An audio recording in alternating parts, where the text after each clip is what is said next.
All right, so the Clippers, let's make this short and sweet. Same thing here. Everyone played decent. Russell didn't play well, actually. His first game, he didn't play well.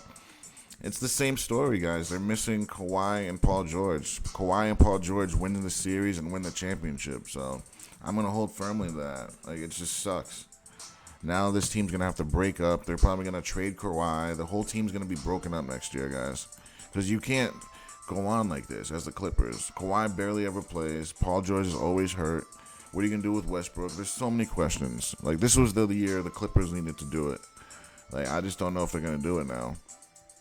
As far as the Suns, I think this is the year they have to win it too. Because if they don't win this year, we don't know what's going to happen next year. Chris Paul may not even be here. A lot of things may change next year. So the Suns have to win it this year, guys. If they don't do it this year, I don't know that they will. Now let's talk about the Atlanta game. This game reminded me of the Bucks game. I think they want to bring Trae Young into the whole sphere of good players. They're trying to market him a little bit. Now they're going back to Atlanta. If Atlanta wins, it's going to be a 3-3 series. I'd love to see it.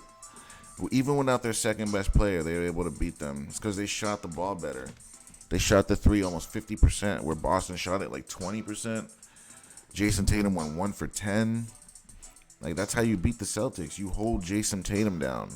You keep him from scoring and try your best on Jaylen Brown, and you win the game. That's how you beat the Celtics. Because Derek White is good, but he's not going to beat you alone. Nobody except for these two are beating you alone. And according to the stats, Boston had one more turnover, way more assists, way more blocks, way more rebounds. They shot terribly at free throws. So that's how they lost, because of free throws and three-point percentage. They couldn't make any threes because everything else they dominated, guys. They were winning most of the game. Like, they had 15-point leads that they squandered. So this is just, I think the NBA is trying to market Trae Young as the next up-and-coming thing. So don't be surprised, actually, if Atlanta comes back and wins the series. But it's probably not going to happen. I'm just saying, don't be surprised if it does.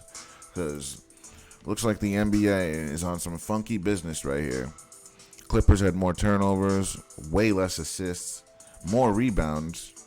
They shot free throws about the same, three-point way less. So it seems like the three-point shot is the story of the playoffs. Whichever team's going to shoot the three better, looks like that's the team that wins. Will that stand for the whole entire playoffs? That remains to be seen. But other than that, guys, thanks for watching. Don't forget to like, share, and subscribe.